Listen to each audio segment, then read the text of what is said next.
जो अंक को नेकी बा समीकरण को नेकी आलोचना होची ता होची जे केवी सिंहदेव को उपमुख्यमंत्री पदरु हटिबाकू पड़ी पारे।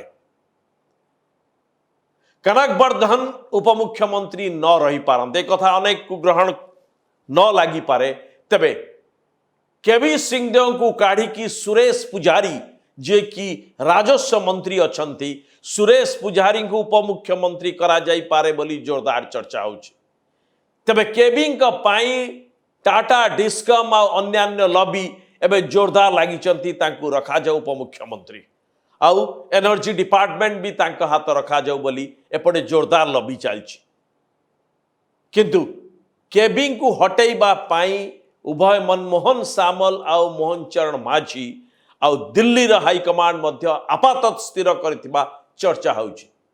तेबे केवी को नहीं कि कौन रखा जिवो उपमुख्यमंत्री सीधा मंत्रिमंडल गणा जिवो ना आउ किछि करा जिवो। सेपटे सुरमा पाढ़ी जे कि बाचस्पति अछंती ये अनाग्रह प्रकाश कलेनी कि बाचस्पति रहिबे नाही ये कैबिनेट को फेरिबे।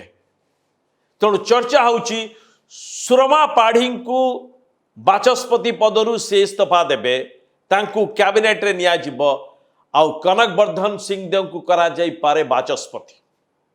एई भली एक चर्चा चलीची एई भली एक अंक बाहर को आसुची। किंतु सुरमा पाढ़ी आसीबा कैबिनेट को यहाँ को प्रभाती परिडा जबरदस्त अपोज करुचंती। प्रभाती परिडांकर परफॉर्मेंस को नहीं कि सरकार पार्टी बिल्कुल खुश नहीं। तेणु सुरमा पाढ़ी डेफिनेटली प्रभाती परिडांक ठारू वरिष्ठ मंत्री हबार अभिज्ञता तांको पाखरे अछि। तेणु सुरमा पाढ़ी जदि फेरिबे ये कैबिनेट मंत्री रहिबे ना प्रभाती परिडा को कढ़ा जीव उपमुख्यमंत्री कैबिनेट को नियाजिब आ सुरमा पाढ़ी उपमुख्यमंत्री हे जबरदस्त परिवर्तन हबार ये आकलन चली चर्चा होची। एंटायर उपमुख्यमंत्री दी जन को बदल देवा कथा चर्चा होची।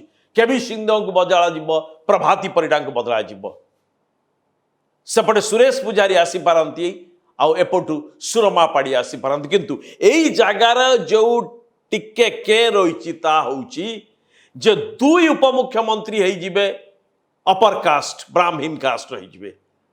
तेणु भारतीय जनता पार्टी रो जो सोशल जस्टिस रो जो मिक्सटा देखौचंती सेटा कौन करिवे। प्रभाती परिडा ओबीसी रु आसुचंती तेणु सुरमा पाढ़ी हेले ये अपर कास्ट आसले जनरल कैटेगरी आसले एई जगार प्रभाती परिडा बंची जाई पारंती। ता नहले जदि एक्सपीरियंस सीनियरिटी को देखिए सुरमा पाढ़ी तांको काढ़ी दे पारंती बा सुरमा पाढ़ी तांको रिप्लेस करिवे।